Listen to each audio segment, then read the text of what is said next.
Hi, it's Lorraine here with the second class layout of session 3, Leader of the Patch. So we're going to use these lovely big pumpkins that you created at the start of this session, and this lovely range from Pink Fresh Studios, The Best Day.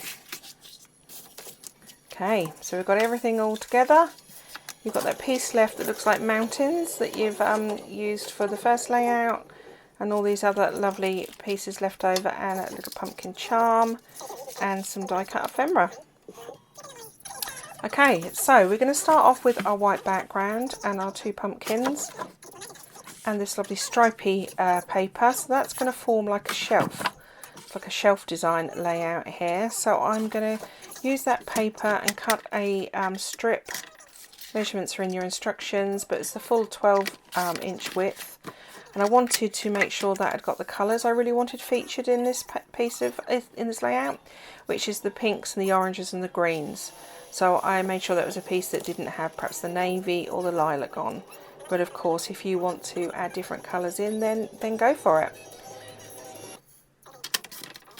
There, so I'm mounting my photo just there. That's a very quick show of that for you. And here I'm painting those die cuts that are like a sketched image with the inks, those lovely oxide inks there. So some you paint in actually both the colours pure and mixed with water, so they're a watercolour, and some actually mix some of the shades. So do test that out on some of the packaging. As you can see in the white of the background, good for that, or a scrap of white paper or card until it's a shade that you're happy with. So I'm using a water-filled pen there because I find that the easiest to work with for doing that.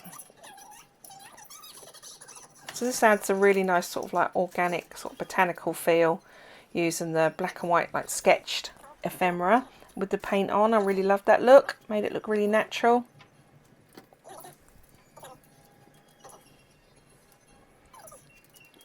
So some of them I use sort of quite a solid colour, some of them I use to almost as if those leaves would be quite natural, so you've got like you know, perhaps darker in the middle and, you know, going lighter around the edges, or vice versa.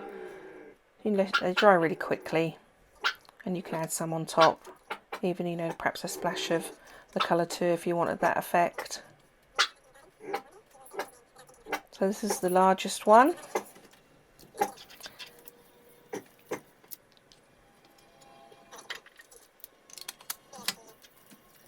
You just see me there stamping onto that piece of packaging. To do that, I'm just testing out the colours there, thinking what I'd like to use, adding a little bit of water.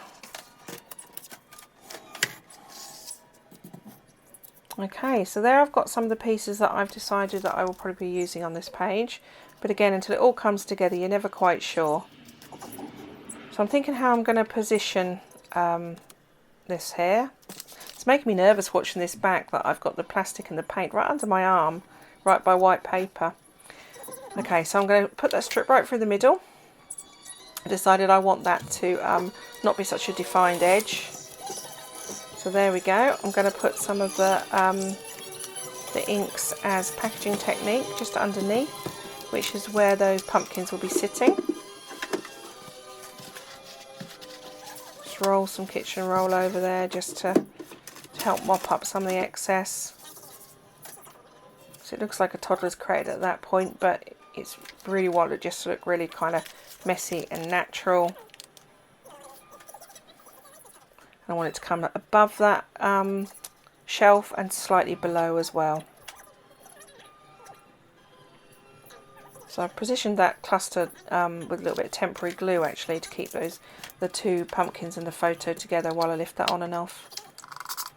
So Matt coming in with some of that ochre.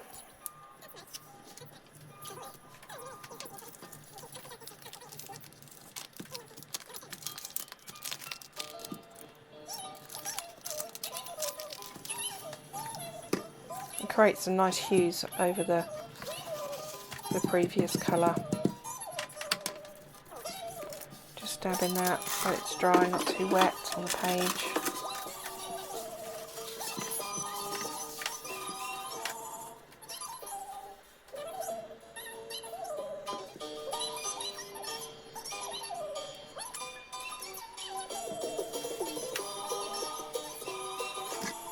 Just cleaning my brush out, adding some more water there.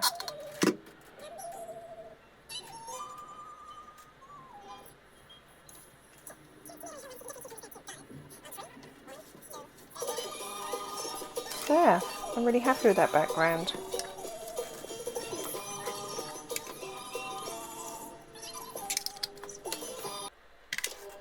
So I've stuck that diagonal shelf, it's not diagonal, it's horizontal shelf. I'm just tearing the bottom so it's slightly rougher edge.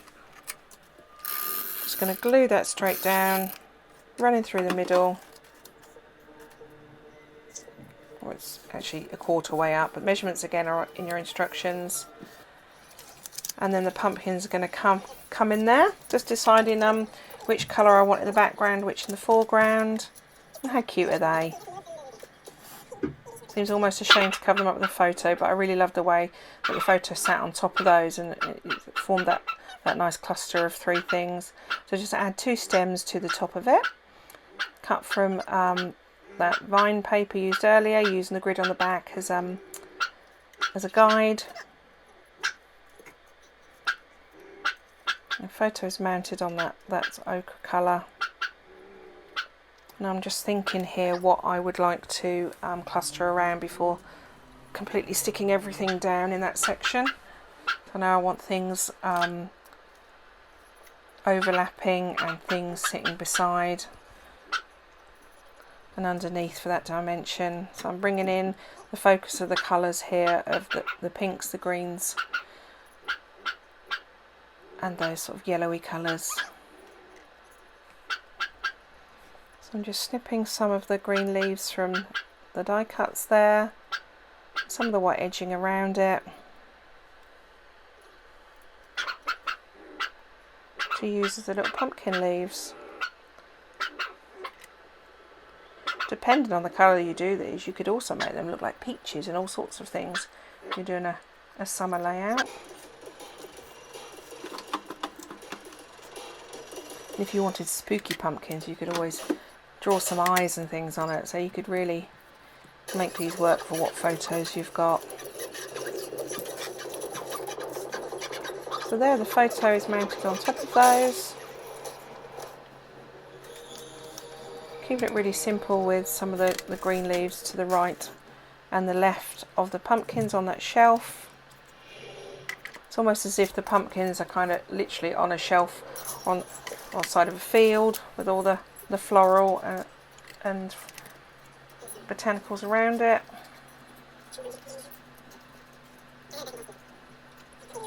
Although if it's anywhere like the pumpkin field I went last year, it would be straw and mud, but this is much prettier.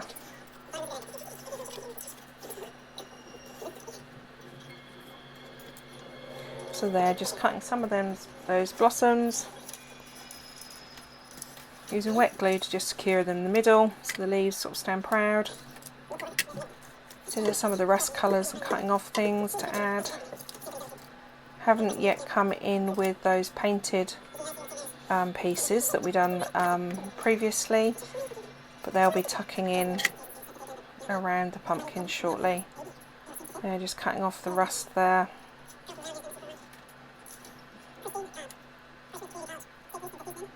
Again, some of these things you may want to leave on, use slightly different pieces, depending on the colour of your photos. Just moulding those slightly, just add definition.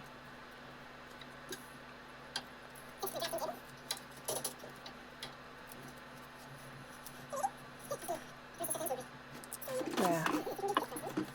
Adding a bit of glue or pop dots to the back there before sticking down.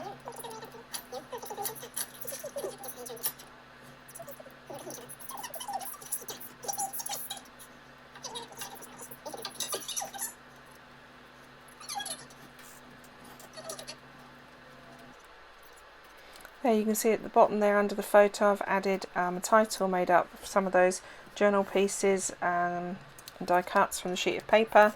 It says let's celebrate an autumn, so let's celebrate autumn seemed to work really great for me. My grandchild was actually born the end of summer, but it was autumn, start of autumn when these photos were taken, so it works a treat. So you can see I've added those vines and blossoms vertically to just bring us a bit more height along that shelf. So we've added obviously the elongated and things sitting on the shelf, and this is now stuff sort of growing up from that, adding interest vertically. Draw your eye up.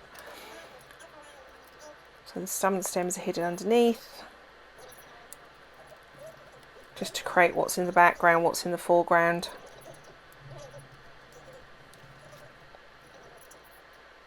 I really love them with the inks as the paints. They look really cute.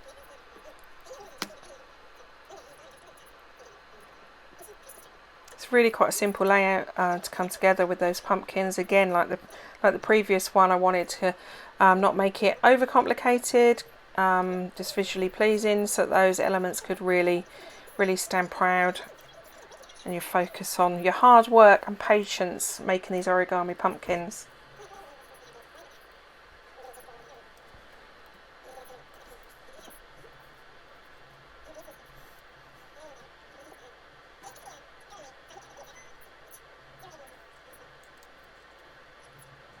There's so much lovely ephemera in that pack that you don't use it all on these layouts, not even with the extra inspiration, so you could easily add some pieces.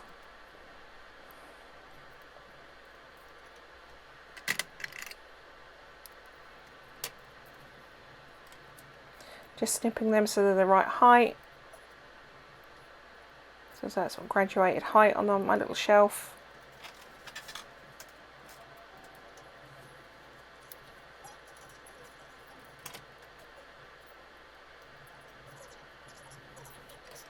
Just trimming some of the excess away.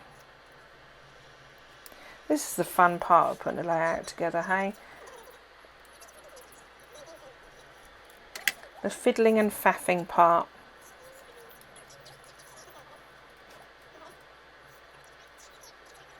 So I'm adding a couple of little sequins around. Also got, I don't know if you can see in the video, you'll see in the close-ups and main picture later, and of course I come around to my layout.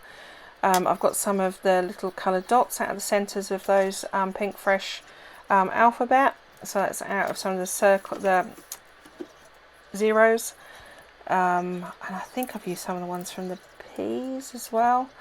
But yeah, that adds like another like little elements and dots in the background, along with any sequins stuck on, and then added a faux tie to the top of that lovely pumpkin charm.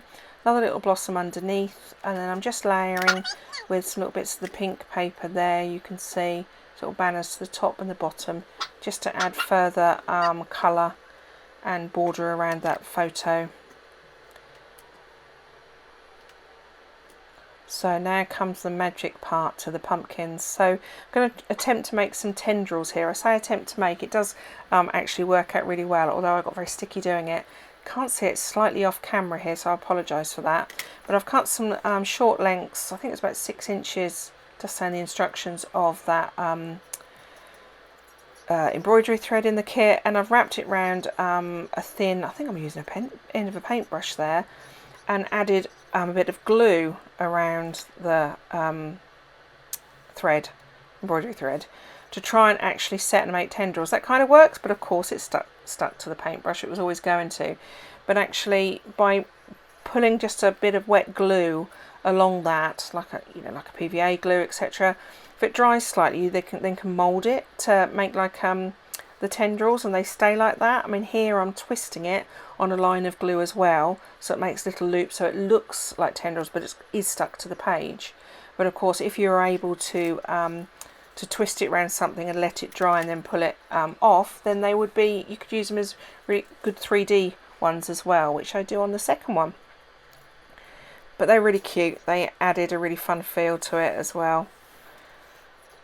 So here we are, upside down. Lucky nothing fell off the shelf. Everything was stuck on great. So I'm just sticking the ends of that thread where I would like that to be. And of course, because there's glue on it too, every time I touch it, it sticks to me, and it sticks to what I'm trying to stick it down to, which is quite funny. And then I repeat for the second side. So I don't use the paintbrush in this. I actually fold that in half and stick the centre, as you can see, in the middle. Again, sticking to me and the paintbrush and the pen. And then I run some of the glue along that length on my finger. You can imagine how sticky and messy this got, just so that I could mould that as it went.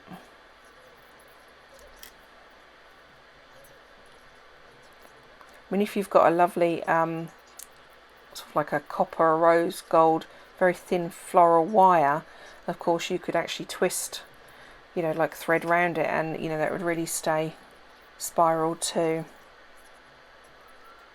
But it works great like this also. So I'm just sticking in little places where I want those little loops of thread, just so once it's in my album it stays put. Again, this is a little bit fiddly, but well worth the effort. You could sew it on if you prefer to sew, but I like the way this sits on top. Excuse my fringe in shot there.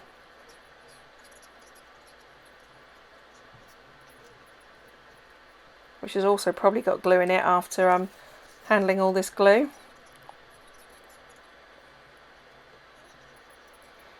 Yeah, just want to make sure that's firmly in place and is not going to unravel. I've used all 6 strands there in those tendrils. That's a cool word, tendrils.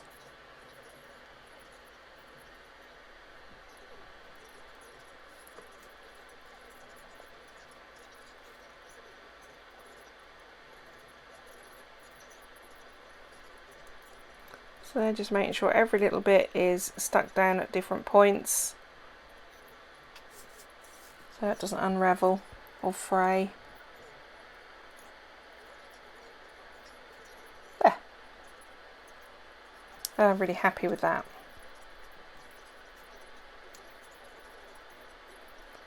So I'm going to come back with some little bits of glue to add some of those lovely coppery seed beads.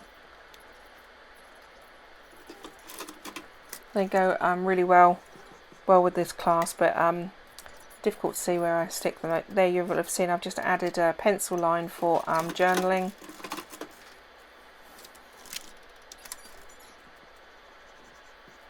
Rubbing out. It's not quite wide enough.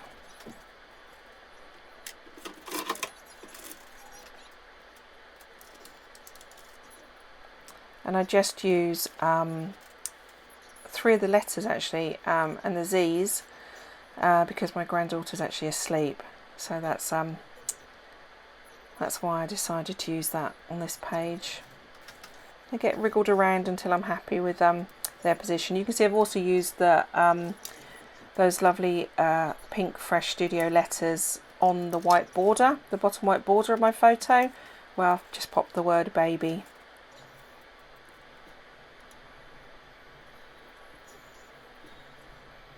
So I'm coming back and actually decided to hand journal on that line as I originally decided.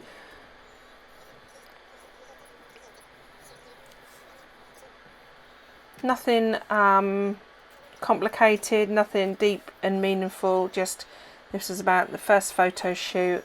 There will be various journaling pieces within the album for my granddaughter in her first year, but ones on the front is I normally keep quite simple, and more meaningful stuff I tend to write obviously on the back or in hidden journaling, especially if doing it for a class. There's lots of room either around the pumpkins or under that shelf where if you really love to journal on your layouts, there's plenty of room for that. So there's the Z's to the side. I really enjoyed how this layout came together. Really pleased with the colour tones, and it's quite a contrast to the first layout we've done in this session, the colours. So it really shows how you can add some different feels from the same concept and the same range. So I hope you've enjoyed my class. Happy pumpkin folding!